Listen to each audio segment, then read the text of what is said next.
Now, this monitor is the PA32KCX, and it is an 8K, yes, you heard me correctly, an 8K, or 7680 by 4320 HDR Mini LED monitor with, get this, 4,032 local dimming zones and up to 1200 nits of brightness, which is why I'm wearing sunglasses so I don't get blinded. In all seriousness, these specs look amazing, as this would be potentially one of the first monitors with good contrast and good brightness at a 32-inch size with an insanely good resolution. So as you can imagine, this had me absolutely foaming at the mouth until I scrolled down and shocker, what do you know? It's a 60 hertz panel. And ASUS, are you serious? Are you serious right now? We need to have a conversation about 60 hertz panels. Now look, this monitor is not aimed towards the gaming crowd. I get it. But does that really excuse having what I would consider to be ancient technology in a 2025 product that's likely to cost a lot of money? And the answer to that would be no. No, it probably would not. Now, I do get that perhaps they couldn't have released an 8K 120 hertz panel yet. Maybe they're still waiting on that BOE panel that'll be coming later this year that I saw on the interwebs that apparently can do 8K 120 or 4K 240 hertz. But I have one thing to say about that. Maybe continue to wait, because in 2025, releasing any panel of any type, period, for any reason, at less than 120 hertz is a crime against humanity, and it has got to stop.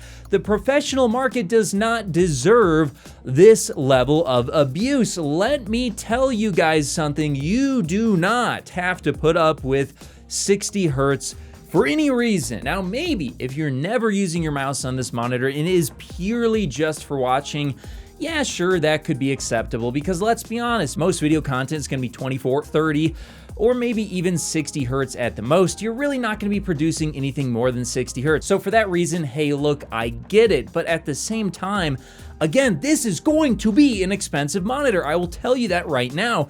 And if it's going to be expensive, it should not be 60 hertz, because somebody might use it as their main monitor for both mastering as well as dragging files, going on the internet, etc. And doing any of those tasks at 60 hertz is awful. That is an outrageous spec to put into a monitor this year. So I really hope they refresh this thing, because I'm very excited about the rest of the specs later this year or early next year with a 120 hertz panel. But look, what I'm trying to say is 60 hertz in 2025 is a no-go. I don't care what the excuse is. We are way beyond that. There's no reason why that should be the case.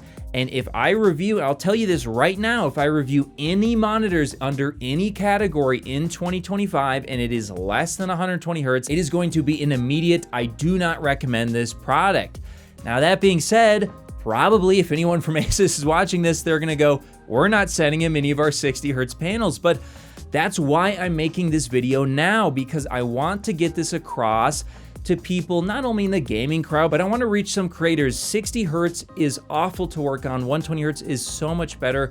The higher the better, sure, but at 120 hertz, it really does start to feel much, much better. I mean, just take a look at the 60 hertz versus 120 hertz versus 240 hertz on this picture right here. Do you want that to be your experience? And honestly, even more impactful is the insane amount of latency that a 60 hertz display is going to have. Please just stop making 60 hertz displays for any reason. Just stop.